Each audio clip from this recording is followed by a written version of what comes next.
Peace, peace, peace. This is your international sales and marketing hitman, Tiger Toledo, and you already know what it is, man. You rock it with the best. You heard? Diddy, man. I've been watching the score on this dude for a very long time. I've been keeping an eye on Diddy for a very, very long time. For those that don't know, I am from Brooklyn, New York. So Diddy was very instrumental in the New York flavor, the New York sound, the type of music that he brung, the type of swag that he brung. Very influential. People say that Diddy didn't influence them in some way, somehow, they're lying. If you watch this dude at all, if you dance to any of his music, he's been moving you. He's a very influential character. Today, someone that at one point I looked up to this dude. And what wasn't to look up? The dude was super cool. He was a brother. He looked like he had some form of consciousness in and out with the consciousness, right? But not on a steady stream with it. But he introduced the whole Black excellence thing. He made great music. He was a producer. He was a jet setter. A lot of young Black men looked up to this guy. A lot of Black men looked up to this guy. And the fact, I mean, they bring him down, man. And we're going to talk about it. You know, we're going to talk about how the demise of this brother. Now, I'll tell you, from a lot of New Yorkers didn't rock with him for a very long time because he was, you guys probably heard of the curse of Bad Boy Records, right? Living in New York, we didn't know it as a curse. We knew it as he did shady dealings with his artists. And we always thought that was foul. I think more people from outside of New York rock with Diddy more than New Yorkers rock with Diddy. Because there was a time that you couldn't pay a New York artist to sign with Diddy. Because they knew that they would get the short end of the deal. They knew that they would get the short end of the deal if you ever signed to Bad Boy. You know what's interesting is Diddy did a lot of music that actually spoke about the situation that he's in right now. He almost prophesized it. If not, he did prophesize it.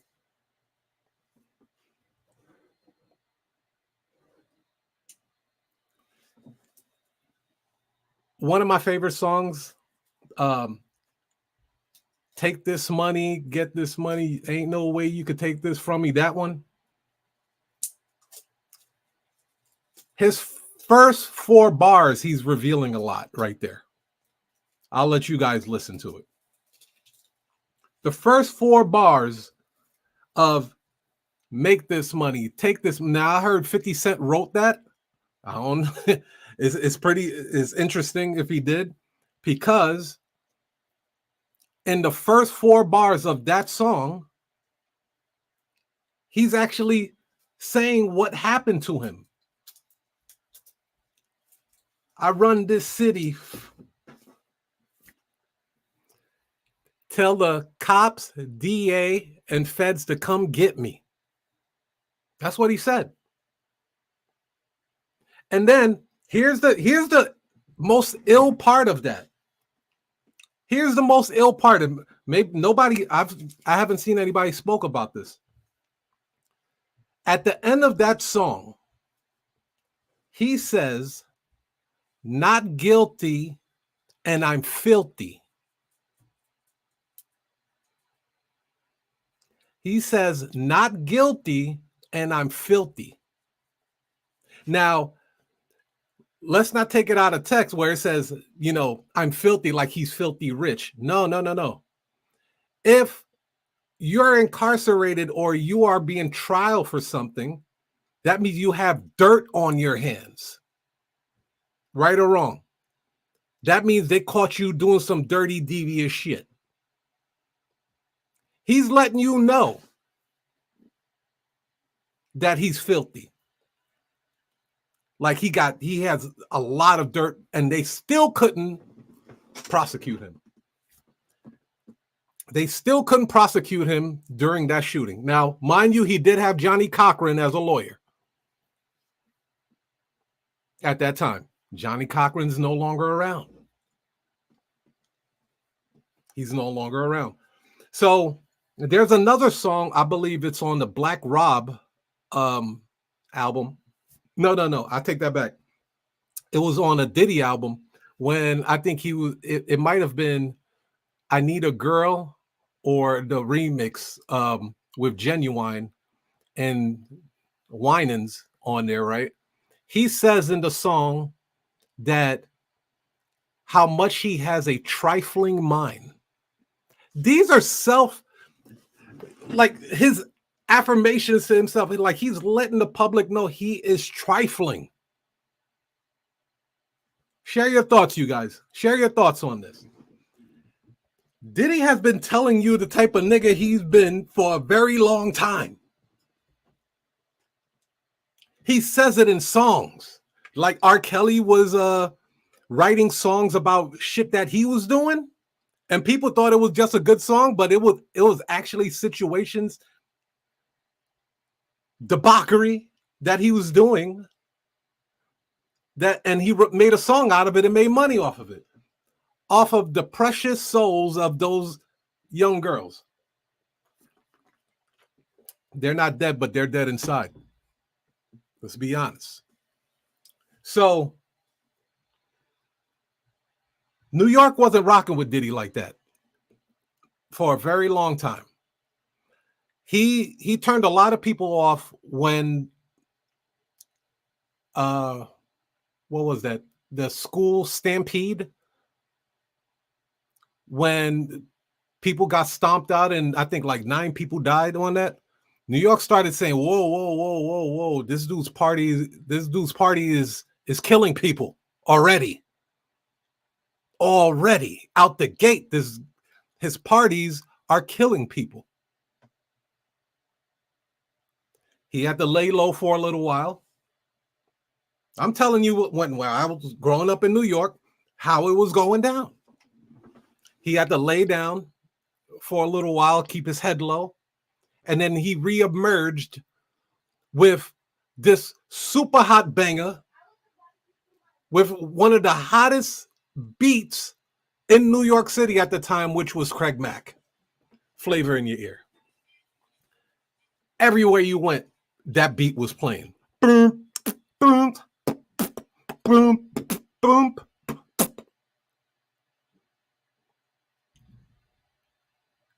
At the time, he was also managing Heavy D.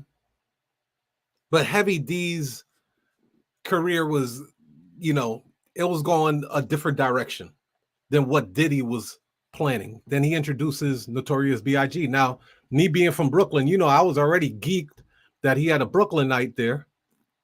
And he was representing BK to the fullest. Baby, baby.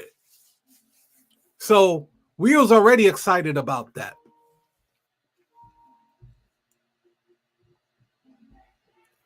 Next thing we know, Craig Mack is basically a one-hit wonder. Never comes out with no flyers of music besides the Flavor in Your Ear remix. After that, you never heard from Craig Mack anymore. So he pushes the Brooklynite, Notorious B.I.G. Now, one thing I could tell you about me being in the music industry in New York, and I was also in the music industry here in Chicago. If you're looking to have a a great relationship with your wife, or like you hope to get married one day, and so, listen, that industry does not cultivate great marriages. I'm just letting you know. When you have people willing to sell their soul for a feature, not even a feature, I'm sorry. That's way ahead of the game. There are people that are willing to sell their soul just to be on the video as an extra.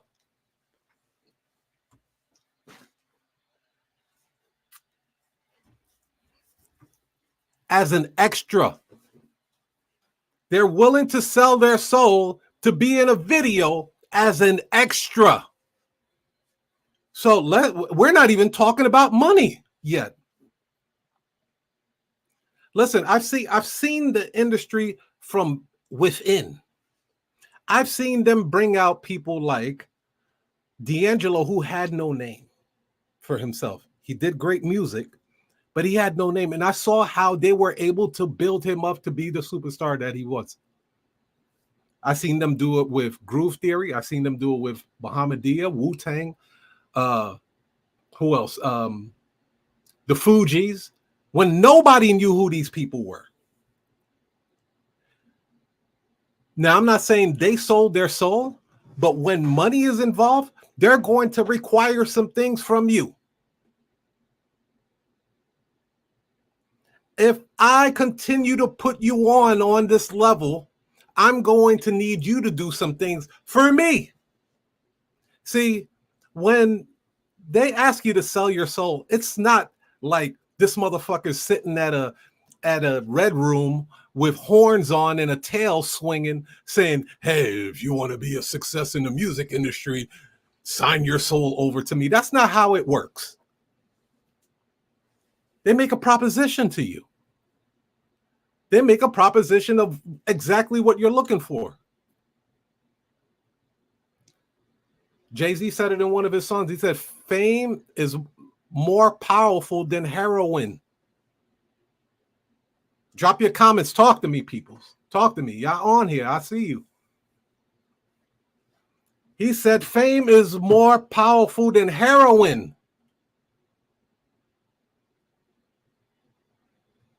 What's going on?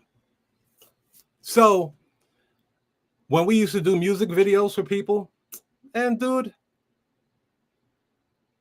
and I'm not gonna call them. I mean, they're women, they're females or whatever, but they were willing to do things that no husband would want knowing his wife or his girlfriend was doing, to get an extra 5 seconds on the camera, to get a close-up on the camera.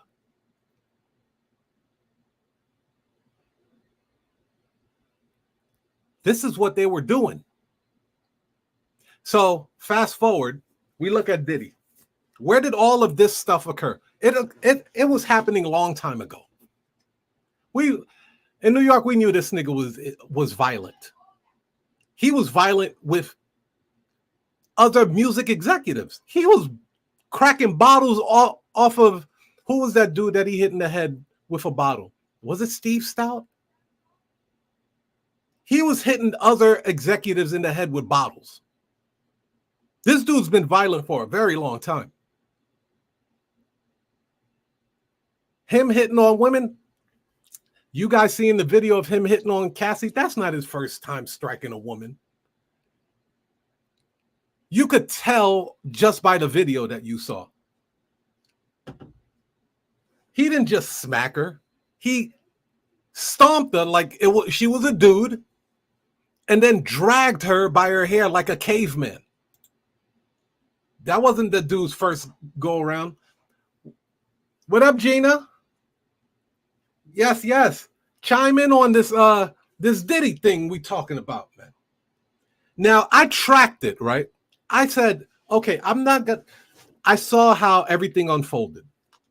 And I said, okay, what happened before the whole Cassie situation. What happened? What event took place right before the Cassie situation? And here's the event that took place. There was a company that was paying him $60 million a year. 60.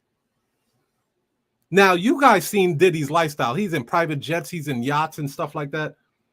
I mean, him getting what I don't know how much it comes out to, maybe five mil a month or some shit like that. But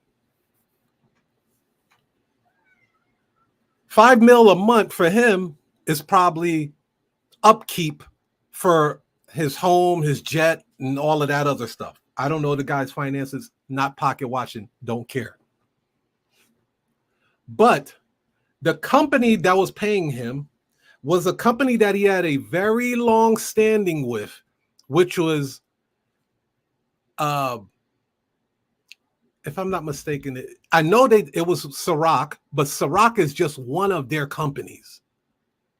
Then he went into De Leon, which was part of the Ciroc family. I forgot the name of it.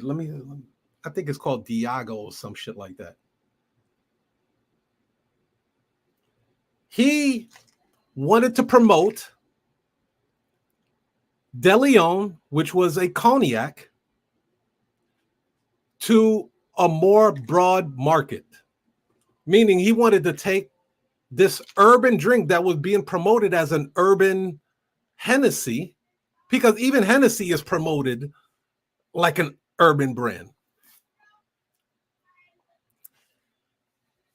He wanted De Leon, who he was promoting, and they were paying him $60 million a year for.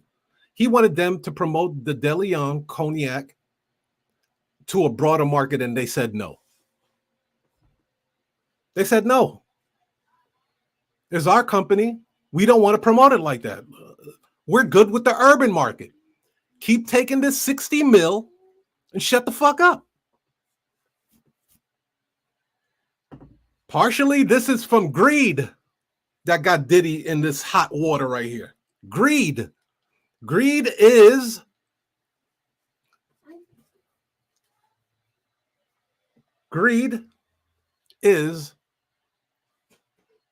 one of the seven deadly sins. It is one of the 7 deadly sins. Greed. What he does in excess, which is another deadly sin, which is gluttony. That's another. This dude is knocking down deadly sins like it's TEKK. So boom, he turns around and tells. I need to find out what their name is. Hold on, you guys could do it alongside with me. Hold on, what's their name? Ciroc.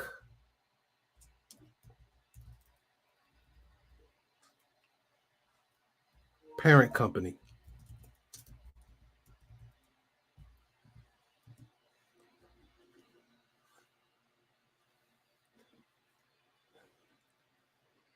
Diageo.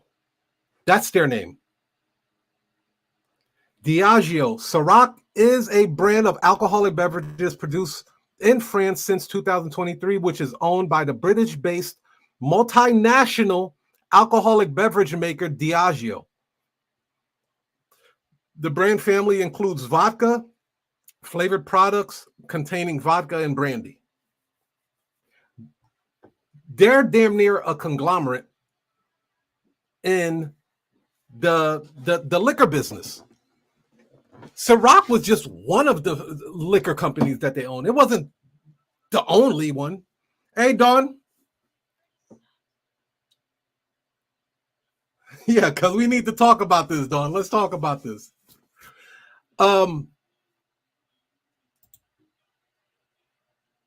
So Ciroc was just one of the companies that, and they took Ciroc public, by the way. They took Ciroc public. It is a publicly traded company. French Montana actually benefited hugely from the sale of, from the Ciroc going public, because Diddy wind up bringing in French Montana at the tail end of it, and then Ciroc wound up going public.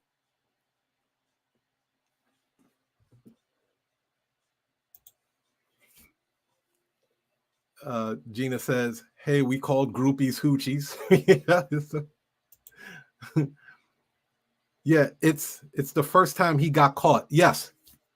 Now, he does have a record already. He does have a record, right? But okay, so he upset the status quo. Then this is what he told them. Mind you, this guy has made probably hundreds of millions of dollars with this company. Hundreds of millions of dollars with this company. We're going to get deep tonight. He's made hundreds of millions of dollars with this company. If they were paying him $60 million a year, throughout that entire course of Ciroc, the dude had to make hundreds of millions. Now, guess what he told them when they did not want to take the cognac to the mainstream? As if the urban market isn't the mainstream. That's crazy. He told them that he was going to file a racial discrimination suit against them.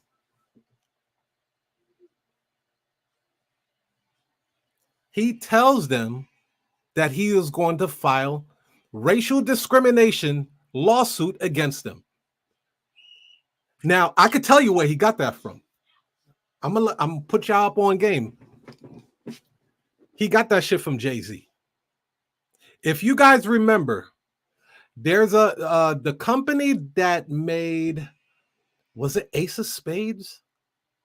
The company that made Ace of Spades was paying Jay-Z. It was a liquor deal, right? And Jay-Z turned around. This is what he did first, though. This is where Diddy missed that punchline. Jay-Z ordered an audit on the company that made Aces of Spades. He had that company audited, and when he found out after the audit that they were withholding millions of dollars from him, then he turned around and sued them. Now, mind you, it could have turned ugly for Jay-Z as well. And according to some of the allegations, he may not be in, out of hot water yet, because Diddy was his man's. Now, Damon Dash said, hey, look, when it come to me, I didn't rock with Diddy parties like that. That wasn't my thing. But I don't know. Maybe Jigga Man was out there at the Diddy parties and the freak offs. Now, mind you, you got to remember, he had different levels of parties. Different levels of parties. He had, of course, his all-white parties, which was, at the Hamptons doing its thing and make a big spectacle of it. And they start putting it in movies and TV shows, all-white parties and stuff like that. But then you had the VIP parties. Now, VIP parties was invite only. Even some of his bodyguards weren't allowed to come to those VIP parties because of the baby oil slip and slide functions and episodes that were happening at the location. They didn't need too many prying eyes. Even Jamie Foxx, they had an interview with Jamie Foxx that said, they asked him about the Diddy parties, and he was like, yo, I actually went to one of the Diddy parties. And he said, I came with a video camera, one of them handheld video cameras. And he's like, yo, Diddy, I want to film this, man. This shit is going to be hot, blah, blah, blah, blah. Diddy said, hell no. He said Diddy was damn near ready to fight him. He was like, you can't bring no camera in here.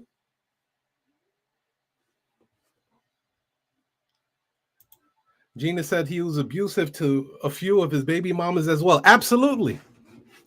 Absolutely. I heard, when I lived in New York, I heard about Diddy abusing Hilton.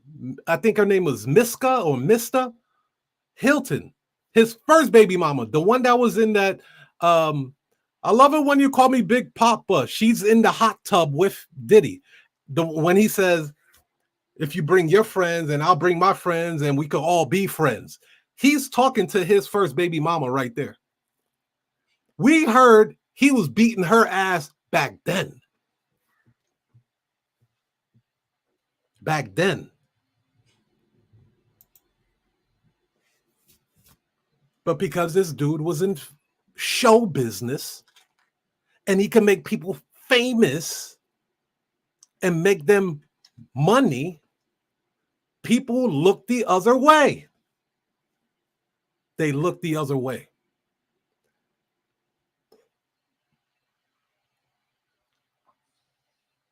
Which is fucked up. I have a daughter. Even if I didn't have a daughter, I don't like seeing no women get beat by some grown ass fucking man.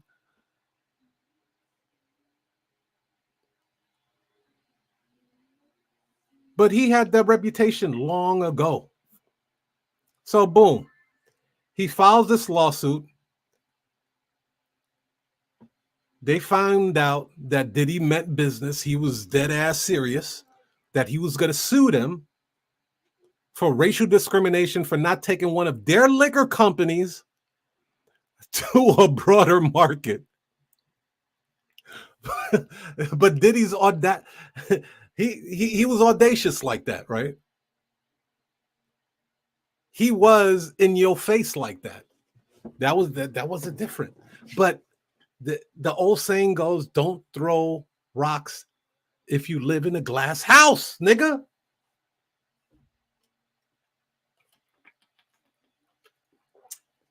Don't throw rocks if you live in a glass house. You know these niggas had dirt on you.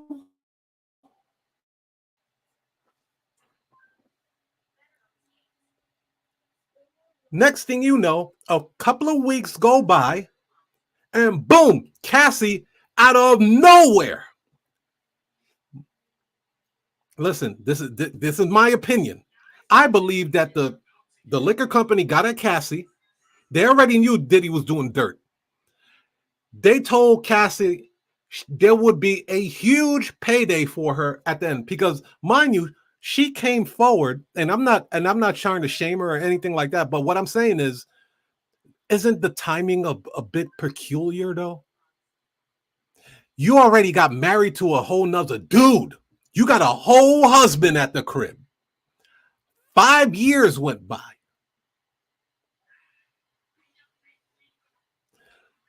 You didn't think about coming forward the first year, second year, third year, fourth year, but at least she came out to blow the hatch off of it. But hear me out for a second. What you guys saw on TMZ of Diddy hitting Cassie was not sex fucking trafficking. Okay? Let's talk about it. What you guys saw was domestic abuse. Domestic abuse. Domestic misconduct. That was not a federal. That wasn't something that warranted federal agencies like Homeland Security to look at it. It was a domestic dispute. No. That was just to get the wheels moving in the right direction. See, you have to understand, when people got bread like that, especially if you have publicly traded companies like that, you got politicians in your pocket, man. You're lobbying Congress, Supreme Court. You're getting judges put into office. You're contributing large amounts of money to presidential campaigns so you stand out. You guys remember when, rest in peace, Trayvon Martin got assassinated by Zimmerman? There was a law that kind of warranted Zimmerman to do what he did to Trayvon Martin, right? Out there in Florida. Do you know Coca-Cola was one of the companies that was financially backing that law? Now you would ask yourself, what the hell does a cola beverage company have to do with that? Listen, they put people in office. So as far as they were concerned, they said, Diddy, we made you into this billionaire. How dare you turn your back and try to bite the hand that feeds you? You ain't make no damn $60 million on no music album. You didn't sell that many copies, nigga.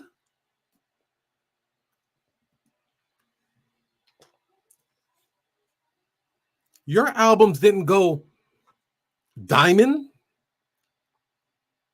And you're going to turn around and attack us on this, and you have dirt on you? Okay. Let's start putting some things in motion. Somebody get Cassie on the phone. Cassie, we can promise you that we'll get you a substantial amount of money if you go and proceed with the allegations that you've been crying about for a very long time. I'm sure Cassie told many, many other people about this, but they couldn't do anything. Well, these people could do something. They could put somebody in office. So Cassie comes out and talks about it in great detail. Then another guy, Lil Rod, comes out, speaks about it, great detail. It's building. Then you have a brother by the name of Gene Deal, who was Diddy's bodyguard for damn near, I think, like 7 years or 7 to 10 years or something like that. He's coming clean about the whole situation. And he probably was the first one to talk about Diddy being a scandalous piece of shit.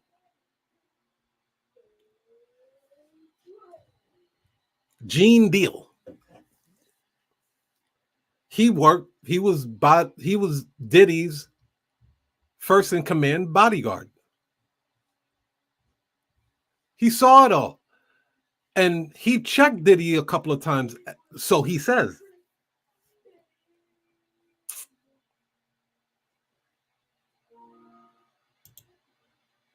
Gina says, yeah, got that one. So again, you guys could drop your comments. I'd love to get your intake on what has been unfolding. We're seeing the assassination of an icon. Let's call it what it is. This is the assassination of an icon right before our eyes.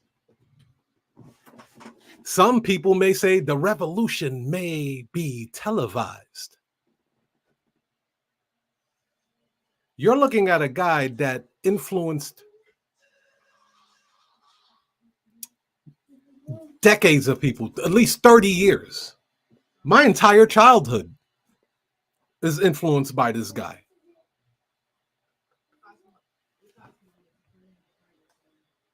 And I'm seeing another great in what he did, hitting women and shit. That shit is whack as hell. But I'm seeing a person like a Bill Cosby go down, and whether it's being sabotaged, of course, they'll bring the NBC situation to the Bill Cosby thing, but I find it very funny that motherfuckers waited for Hugh Hefner to die to start coming out with all of this fuckery this guy's been doing all his life. Oh my God.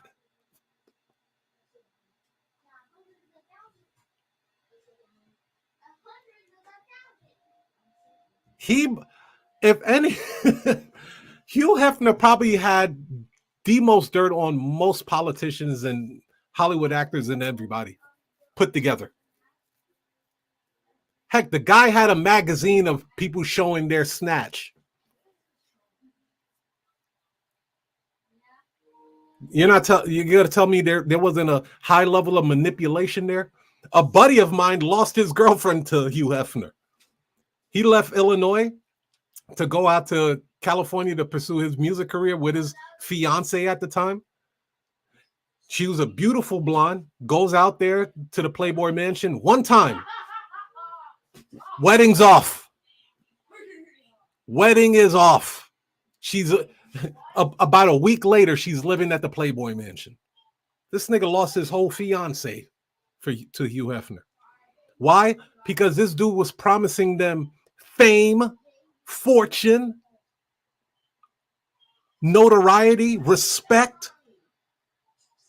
All you have to do is show a little skin. Like these snakes. And I believe Diddy is a snake. I love the way he promotes movies and music and stuff like that. I'm not going to take anything away from his business acumen, but I think he's a piece of shit. I think he's been a piece of shit for a very long time.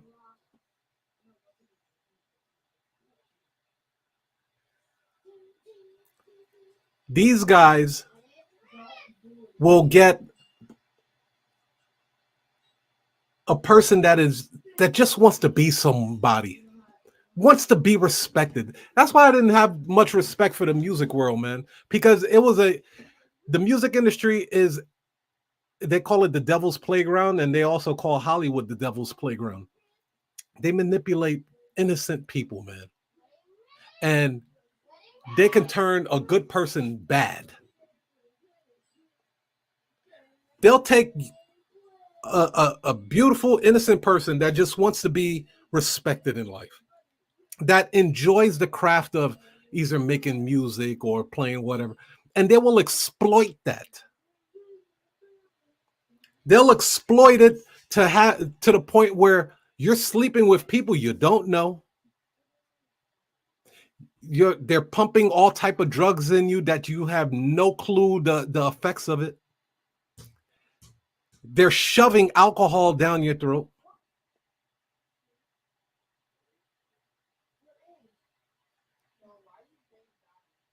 And then when they abuse you, use you and abuse you, they'll tell you that nobody's going to listen to you. Because they came into your world and they took over your world. Now you're just a victim kicking rocks for the rest of your life. That new girl that just came out, I think her name Talia. She is the 11th person to come forward on Diddy. She said she was raped. Woke up. She was drugged. Woke up with strangers in the bed. And here's the crazy thing. They said this dude videotaped the whole thing and then he published it on the porn circuit. How crazy is that? That Diddy, now this is alleged, I don't know if he did it or not, but this is the claims that she is making and her lawyer is making. You can look it up. She just came forward yesterday. She has one of the biggest attorneys representing her. This is the attorney. I think her last name is Allred. She was responsible for help prosecute O.J. Simpson, help prosecute Bill Cosby. Like, this is what she does. So this woman said that he filmed it and then he put it on the black market, the dark market, whatever you want to call it, and sold it as porn. So this is where the RICO statute is saying that, hey, you've used sex trafficking to make money to fund your enterprises. So say he got I don't know. Let's just say he got 20 million for that video, because there is a market for those type of snuff films. If you don't believe me, look at the movie 8mm with Nicolas Cage. Snuffser creates this snuff film, sells it for 20 mil. Then he takes that 20 mil and throws it into Bad Boy. And then Bad Boy makes another 40 mil, 60 mil. And then he takes that money, throws it into Sean John. This is where all that Rico shit coming from. Somebody come over to his freak off party, and he brokers a deal. Now, according to Cassie's allegations, he was bringing in prostitutes from different states. Say this politician is into male prostitution. Diddy comes over to the congressman or senator and says, "You see anything you like?" Well, kind of like that one right there. I'll make it happen. But before you go, and I give you the room to go to meet up with him, there's something I've been trying to get past. I'm having a real hard time getting zoning for the new Sean John store. And it's in your area. Is there something you could do about it? Yeah, there's something I could do about it. Great. Go meet Emmanuel over here at 5 doors down the hall. And Emmanuel, who is a male prostitute, is waiting there. Deal gets brokered for a sex act, sex trafficking. So if you guys think all of that was happening just because Cassie, and they revealed a video of Cassie getting assaulted by this dude, it's way bigger than that. Now, the question is, does it stop at Diddy or does it keep going on? Meaning, do they want a bigger fish than Diddy? Or will Diddy suffice? What do you think? Do you think there's a bigger entity? Because there are rumors out there that says Diddy had a handler. Now, we know of 3 handlers. Well, at least I know of 3 handlers that he had, and one of them is deceased. Andre Harrell, rest in peace. Russell Simmons, who obviously took off to another country because his ass didn't want Surviving Russell Simmons documentary come out. That nigga went on running. So that says a lot. And this was one of Diddy's mentors. And the last one, Clive Davis. Now, he's always looked fruity to me.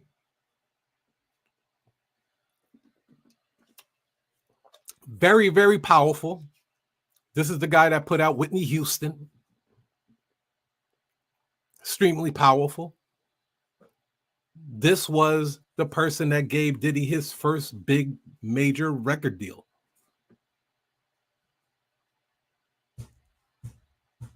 I could totally see Clive Davis really enjoying himself at those freak off parties.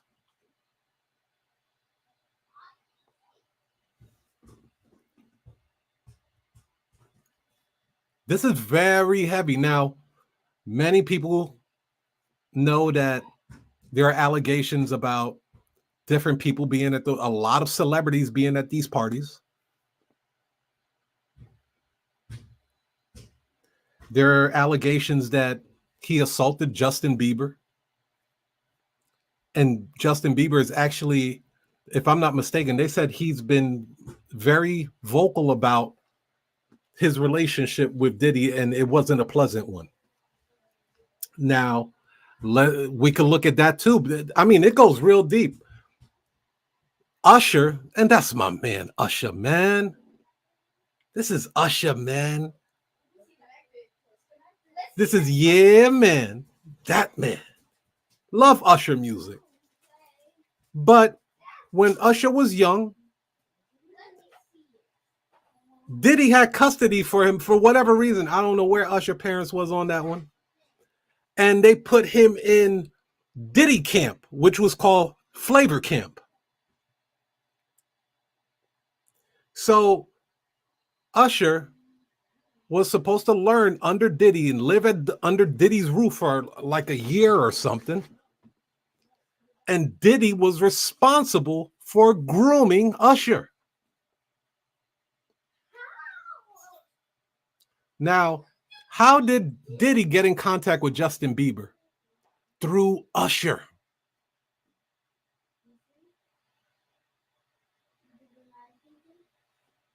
There's a report that Usher went to the hospital because there seemed to have been some type of sexual abuse done to him. And after that, they pulled him out of Flavor Camp. They pulled him out of Flavor Camp after that. You have that one girl from Making the Band, I think it was called, that old day girl. She's been crying out that Diddy's been very abusive towards her. Dawn Richards, who was also an artist on his label, said that she was physically abused as well. You know, sometimes that's all it takes. And if you've been doing that much dirt, man, karma gonna see you, man. If it's true there's any link to him and Biggie getting killed or him and Tupac getting assassinated, dude, his karma has been smoldering for a very long time. His karma has been waiting on him with a vengeance, with a wrath to kill, because he has blood on his hands.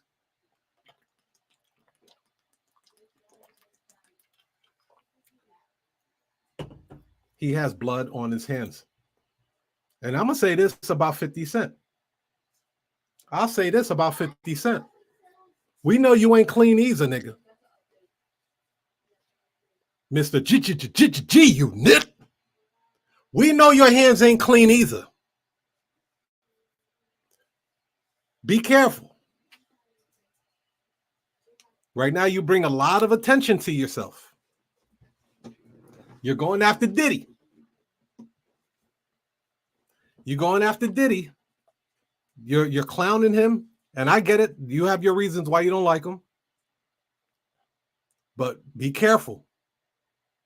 The streets of New York know that you're not clean, dude. In that mansion,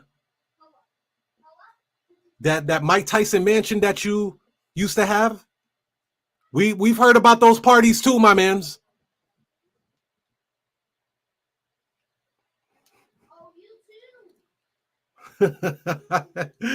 Don, that's funny. He said 50 is kissing a white guy in the pictures.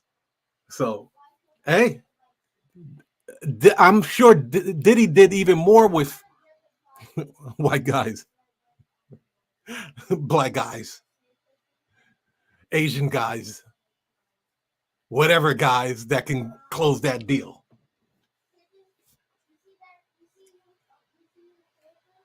Gina said, pride before the fall. Man, listen. He even says in that song, he said, cats want to leave me for dead. You're coming with me. Come on. See, I don't want to get flagged for that song. Listen to that song. It is a self-prophesying, prophetic song. He's talking about what he is going through right now. Make this money. Take this money. Ain't no way you could get. Listen to that song.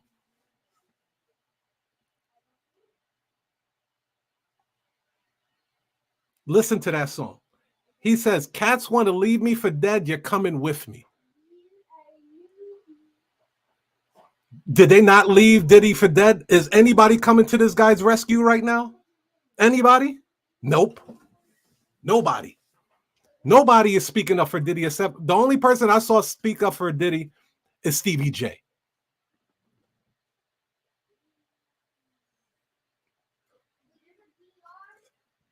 Yeah, you're right, Gina.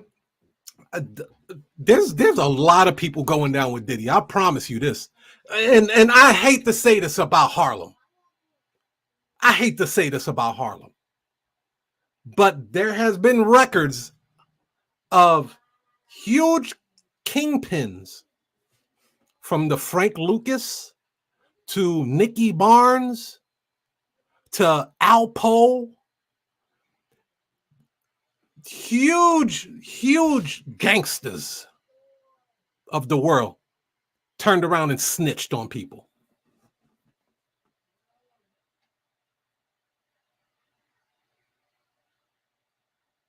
Harlem, I love y'all, but correct, y'all know that's the truth.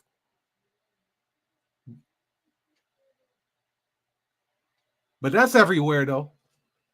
But I'm just saying, like Harlem has like some really big names that turned around and snitched on their peoples. So big that they made movies about the shit.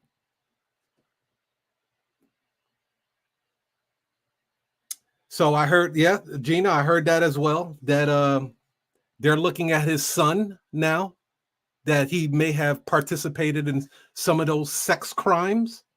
This nigga Diddy, boy. You would even put your own kids in that? You would put your own. This dude would sell his kids to the highest bidder. Then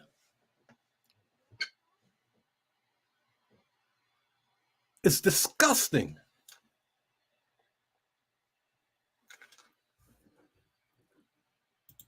It is disgusting that he would do something like that.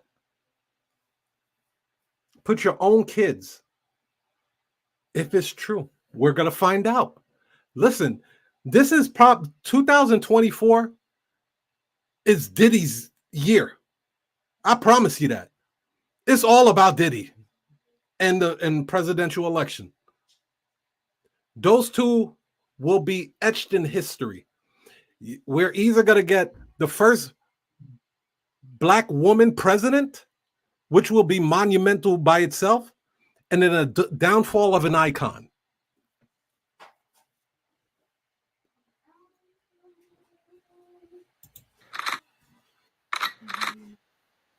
Get ready for this 2024.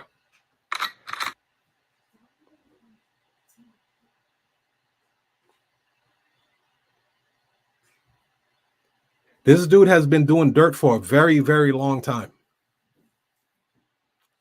And the music industry, they boy, they just don't, they're all about themselves. If you're looking for a good, wholesome person, it's not going to be in the music industry.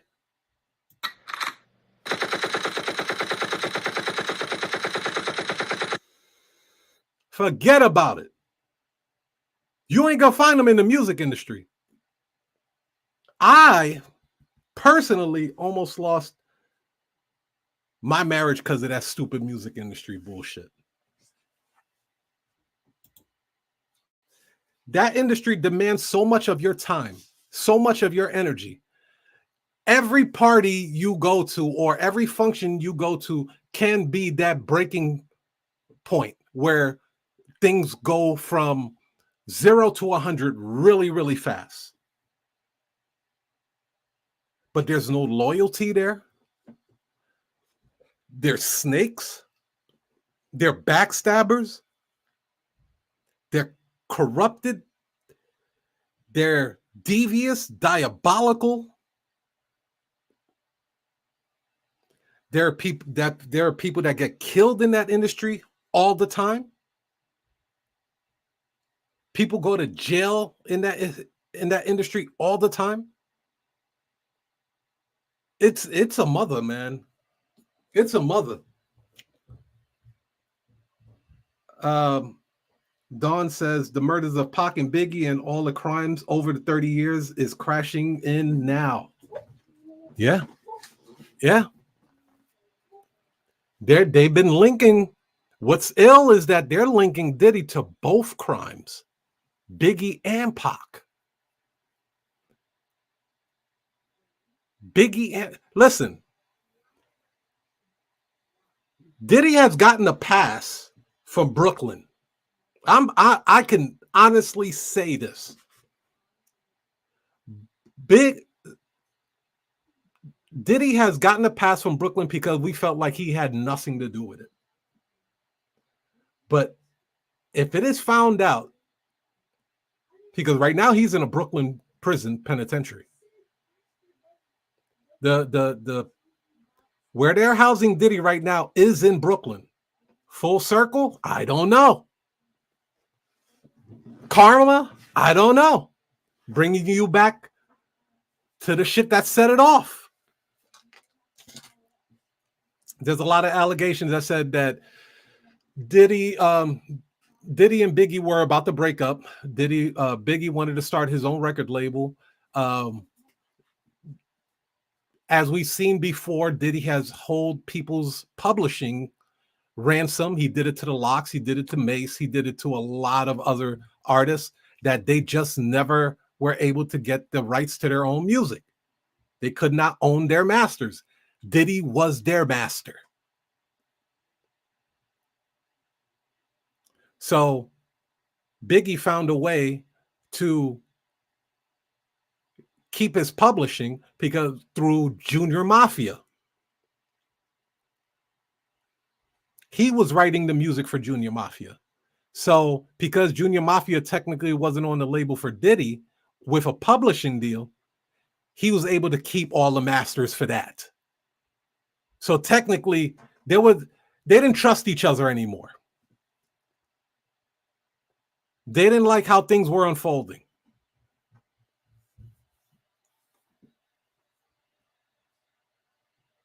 He said the power got to be set. Yeah, Dawn said the way Diddy blew up after Biggie died is crazy. 100% because he went and got a world famous song by Sting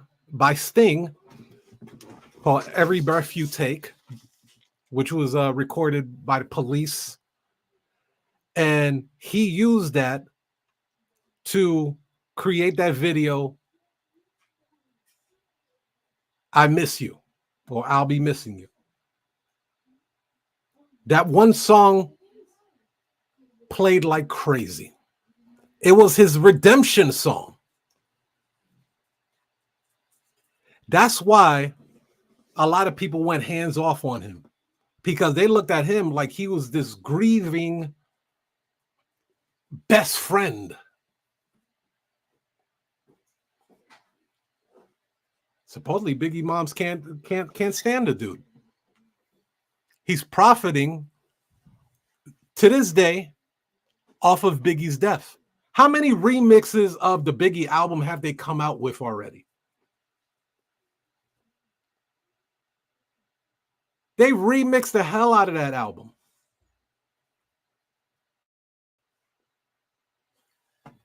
He's selling remixes to people.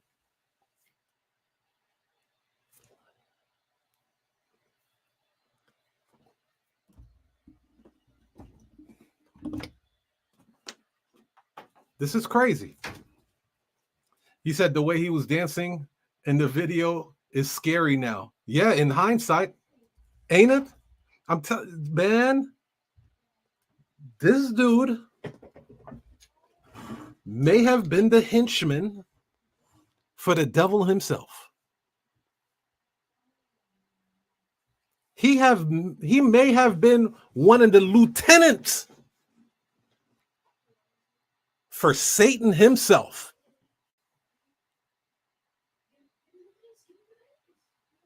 Jeff Epstein definitely was. You see how he ended up.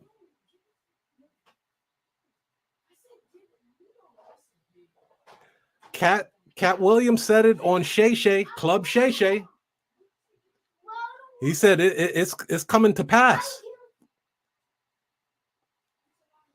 It's time to wash these cats up. It's time to wash them up. It's despicable what they do in that industry, in that music industry. And I could just imagine what they do in Hollywood. AKA Harvey Weinstein.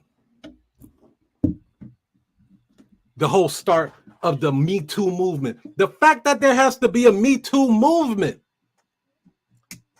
is disgusting.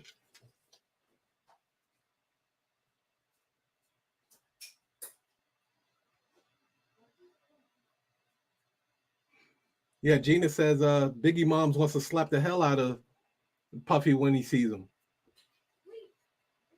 I agree. Wouldn't you?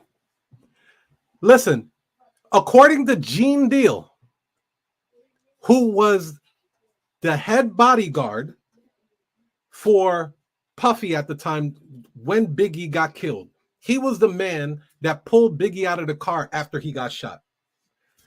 He said he remembered going to Diddy at Andre Harrell's house in LA or California, wherever it was, and told him that, hey, I just got some intel that people are gunning for us.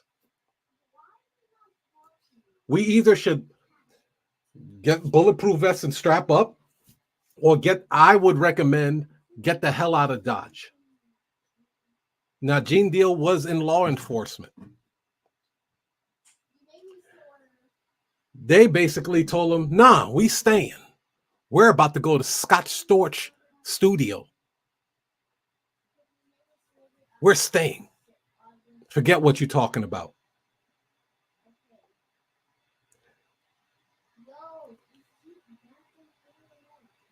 New Yorkers knew that California wasn't the place that you really want to be going at that time. Correct me if I'm wrong, Gina. California, you did not want to be in California if you was from New York at that time. And vice versa.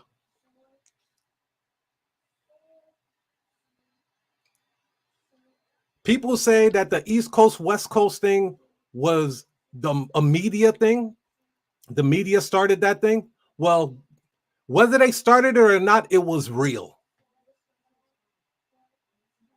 It was real. People were really getting hurt out there. Snoop Dogg and the Dog Pound came to film. I don't know if you remember this, Gina. Dog Pound and Snoop Dogg came to Manhattan to film the kicking of the buildings, right? New York ain't always what it seems. That shit. Nigga shot up the trailer. They was like, you're not gonna come to New York and we ain't gonna shoot you up. Completely put an end to that music video. I didn't say shoot in the air. I said they shot up the trailer that they were staying in while they were waiting to do the next shoot for the video. That's why if you look at that video, they ain't walking up and down the street of New York. Now, the history with New York and LA, it's been a touchy one. And it's still a bit of a touchy one. We respect each other. We love each other. But there's some things that have happened in the past that, you just have to be on guard. Somebody from Colorado could go into the Cali and just be cool as shit, dude. Don't have to worry about nothing. But us New Yorkers, we'll go to Cali, but our defenses are very heightened. This is the same people that killed Pop Smoke. So California is gangster. There's no way around that. And New Yorkers wear their heart on their sleeve, so that's that.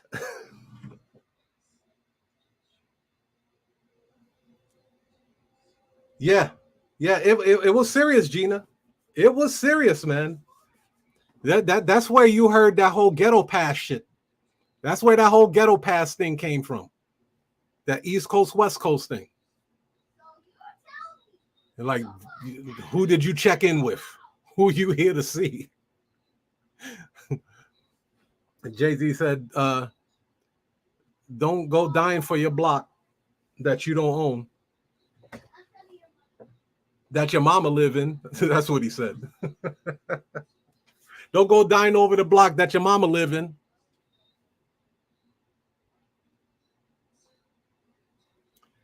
This is the destruction and assassination of an icon. Dude, we saw it with Bill Cosby. They wanted us to believe that a comedian by the name of Hannibal stirred all of this thing up. But if you look at the interview with Hannibal, he said somebody backstage told him to say that, and they would give him $10,000 to turn the attention onto Bill Cosby. And it wasn't even a funny joke if you heard it. He said, what about Bill Cosby? Is he still spiking girls' drinks? And then they said that was the thing that sparked it all. Really? Really?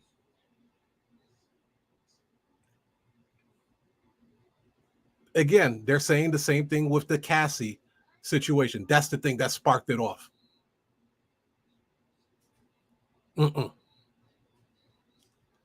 You notice that nobody's talking about this liquor company at all? We don't know if Diddy settled what happened with that, but we do know the aftermath of that racial discrimination with Diageo. Nobody's talking about that liquor company. Only a few. I saw John Hope talk about it. I seen Luke from Two Live Crew talk about it. I've seen one other person talk about it.